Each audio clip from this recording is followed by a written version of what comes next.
Hello friend, कैसे हो।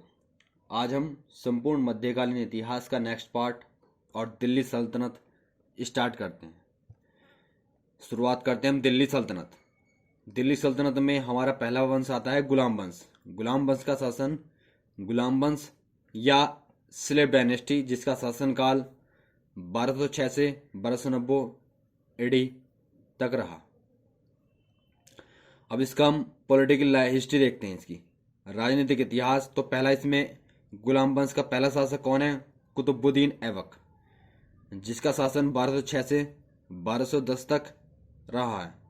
अब कुतुबुद्दीन ऐबक के बारे में डिस्कस करते हैं। ये गोरे का गुलाम था और अरबी भाषा में गुलाम का अर्थ होता है मुमलुक, और इसके द्वारा स्थापित राजवंश को गुलाम या मुमलुक वंश कहा गया। कुतुबुद्दीन ऐबक ने अजमेर में अढ़ाई दिन का झोपड़ा बनवाया और ऐबक ने सूफी संत ख्वाजा कुतुबुद्दीन बख्तियार काकी को समर्पित कुतुब मीनार का निर्माण कराया। गौरी ने ऐबक को मलिक की उपाधि दी। और ऐबक कहाँ का निवासी था? ये तुर्किस्तान का निवासी था। ऐबक को कौन कौन सी उपाधि मिली? कुरान ख्वां, लागबख्श या हातिम ताई, या तो मिली या इन्होंने अपने आप को दी। और ऐबक शाही अस्तमल का अध्यक्ष अमीर अखुर नियुक्त किया गौरी के समय में। अब हम बात करते हैं इल्तुतमिश, जिसका शासनकाल 1210 से 1236 तक रहा है। इल्तुतमिश का वास्तविक नाम शमसुद्दीन इलियास था। ये कौन था? इल्तुतमिश ऐबक का दामाद था और इल्तुतमिश ने राजधानी लाहौर से दिल्ली ट्रांसफर की। और इल्तुतमिश ने दिल्ली सल्तनत में कुछ सिक्के चलवाए, जैसे कि टंका, सिल्वर कॉइन, ब्रंज कॉइन और जित्तल कॉपर कॉइन। इल्तुतमिश ने भारत को चंगेज खान के आक्रमण से बचाया, अर्थात इसने अपने आप को चंगेज खान के आक्रमण से बचाया। इल्तुतमिश ने सामंतवादी व्यवस्था, इक्तदारी को स्टार्ट किया। इल्तुतमिश दिल्ली सल्तनत का वास्तविक संस्थापक था और इल्तुतमिश बदायूं का गवर्नर बना, अर्थात सुल्तान बनने से पहले ये बदायूं का गवर्नर था। इल्तुतमिश और कुवाजा के बीच तराइन का थर्ड युद्ध हुआ। इल्तुतमिश ने 40 गुलाम सरदारों का संगठन बनाया, जिसे तुक्कान चहलगानी कहा। इल्तुतमिश को बगदाद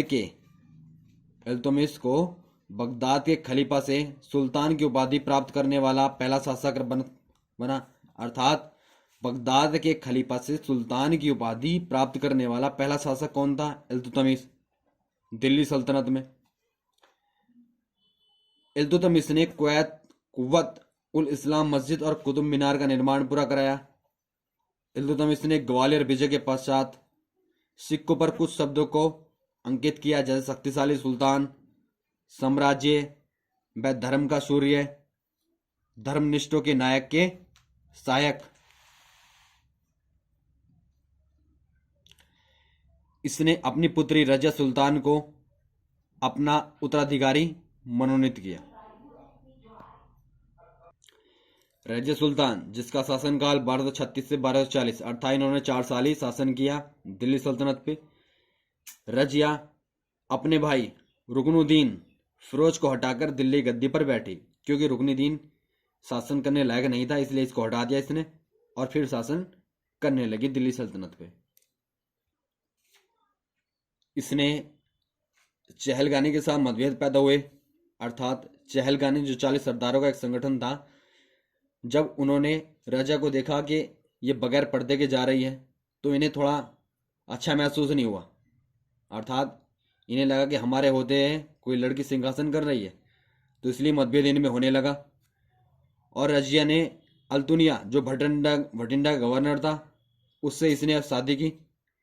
रजिया ने घुड़सवार सेना घुड़सवार सेना का जो इंचार्ज है अफ्रीकी गुलाम याकूत को नियुक्त किया। और कुछ समय बाद रजिया और अल्तुनिया जब ये वापस दिल्ली सल्तनत की ओर मूव कर रहे थे तो ये बीच में ही इनको मौत के घाट उतार दिया दोनों को। अब नसरुद्दीन का जो शासनकाल है 1246 से 1266 तक रहा है। ये गुलाम वंश में ऐसे शासन थे जिसने टोपी सीकर अपना जीवन यापन किया। अब चहलगानी शक्तिशाली हो गई। इल्तुतमिश के पुत्र को बलबन ने सुल्तान बनाया, लेकिन इल्तुतमिश का पुत्र यह भी शासन करने लायक नहीं था। यह दर्शन शास्त्र में रुचि रखता था और शासन करने में असमर्थ था। इसलिए बलबन ने सोचा कि अगर सत्ता को सही से चलाना है तो इसे हटाना पड़ेगा, इसलिए उसने हटा दिया इसको और उसके बाद गद्दी पर बैठा। अब हम पढ़ेंगे गैसुद्दीन बलबन 1266 से 1286 इनका शासनकाल रहा है और ये दिल्ली के ये गुलाम वंश के सबसे महान शासक रहे हैं गैसुद्दीन बलबन। अब इसके बारे में थोड़ा पढ़ते हैं। अब हम बलबन के बारे में थोड़ा डिस्कस करते हैं। बलबन ने पश्चिम सीमाओं को मजबूत किया। बलबन ने एक रक्षा विभाग की स्थापना की, दीवान ए आरिज। बलबन ने चहलगानी को समाप्त कर दिया और समाप्त करने के पीछे इनका एक मकसद था, क्योंकि ये इस संगठन से गुजरे थे। इन्हें पता था कि ये सुल्तान को कहां कहां से कमजोर कर सकते हैं। अब बलबन ने ये सोचा अगर चहलगानी को इन्होंने समाप्त नहीं किया तो ये भविष्य में इनके लिए समस्या क्रिएट करेंगे, इसलिए इन्होंने चहलगामी को समाप्त कर दिया, समस्या आने से पहले ही खत्म कर दी। बलबन गुलाम वंश में सबसे महान शासक था। बलबन ने लुटेरों और डकैतों पर कड़ी कार्रवाई की और कार्रवाई करने के पीछे एक कारण था इनका, ताकि ये दिल्ली की सड़कों को यात्रा करने के लिए सुरक्षित किया इन्होंने। बलबन ने मंगोल समस्या को रक्त और लोह की नीति अर्थात ब्लड एंड आयरन पॉलिसी से निपटाया। बलबन ने फारसी रीति रिवाज और परंपरा को स्टार्ट किया, जैसे जमीवास का मतलब होता है हाथों को चूमना, सिजदा घुटनों पर बैठकर सिर झुकाना, पैवोस सुल्तान के पैरों को चूमना, नौरोज फारसी नववर्ष की शुरुआत। बलबन ने सिरी नामक शहर बसाया और बलबन दिल्ली सल्तनत का वास्तविक संस्थापक था और बलबन का जो वास्तविक नाम बहाउद्दीन था।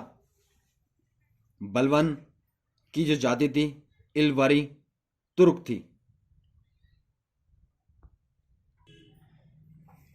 बलबन को बचपन में ही इसको बेच दिया था और बेचने के बाद ये दास के रूप में भारत आया और भारत में इसको इल्तुतमिश ने खरीद लिया और यहाँ पर इसने क्रूरता से शासन किया और सुल्तान पर अपनी एक अच्छी छाप छोड़ी और धीरे धीरे और इल्तुतमिश पर इसने एक अच्छी छाप छोड़ी और बाद में सुल्तान बना। यदि गाइज आपको ये वीडियो अच्छी लगी तो वीडियो को लाइक करें, शेयर करें और चैनल को सब्सक्राइब करना ना भूलें। Thank you.